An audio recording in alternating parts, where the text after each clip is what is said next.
You can support In the Past Lane by buying some of our merchandise, like shirts, hoodies, mugs, and stickers.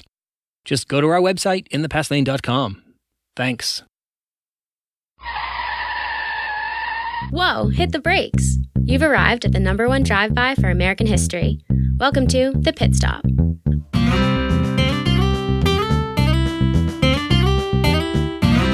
Brought to you by In the Past Lane, the podcast about history and why it matters. Here's Edward T. O'Donnell, your host and historian at large.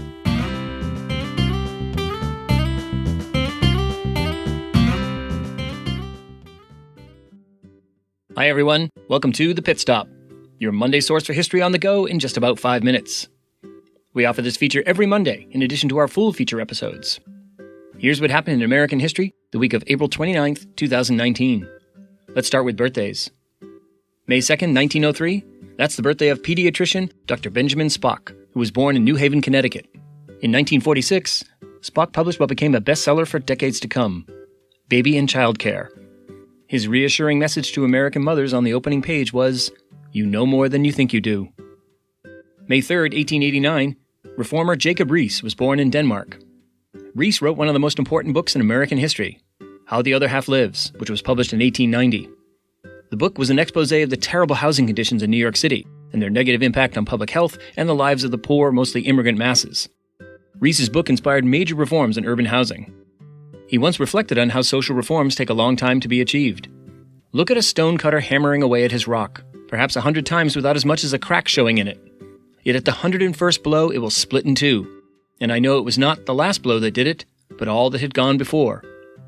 May 4th, 1796, Horace Mann was born in Franklin, Massachusetts. Horace Mann is considered the father of public education, because he successfully promoted the idea that, in order for the American Republic to endure and thrive, it must provide a free, quality public education for all. Education, said Horace Mann, is the great equalizer of the conditions of men, the balance wheel of the social machinery.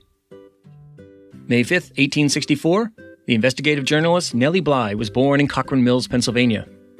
Nellie Bly became a pioneering investigative journalist in the late 19th century. She earned national attention in 1887 when she went undercover to expose the inhumane conditions in a New York City mental asylum.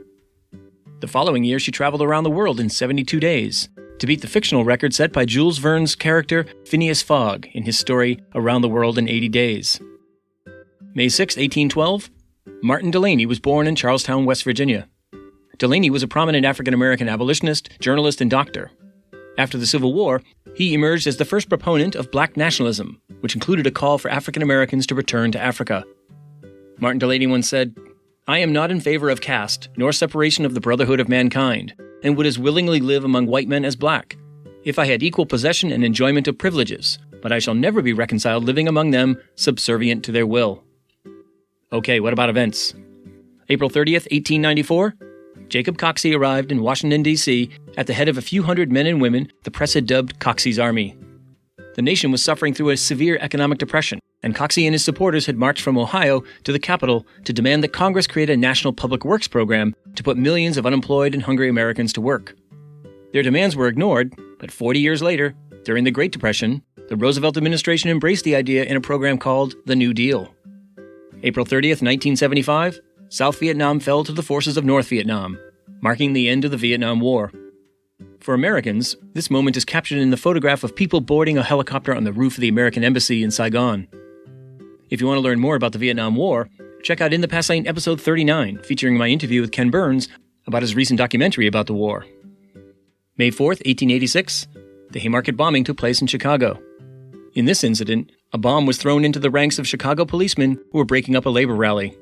7 policemen were killed, and the incident was blamed on anarchists, touching off the first Red Scare in American history.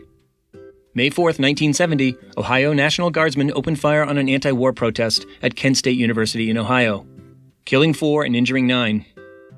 May 6, 1937, the German Zeppelin Hindenburg exploded over Lakehurst, New Jersey, killing 36 people.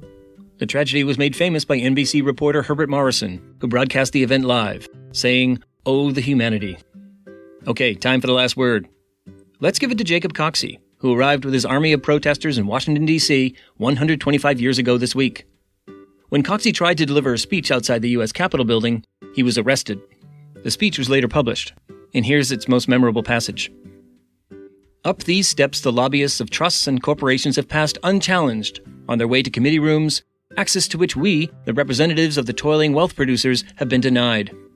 We stand here today in behalf of millions of toilers whose petitions to Congress have been buried in committee rooms, whose prayers have been unresponded to, and whose opportunities for honest, remunerative, productive labor have been taken from them by unjust legislation, which protects idlers, speculators, and gamblers.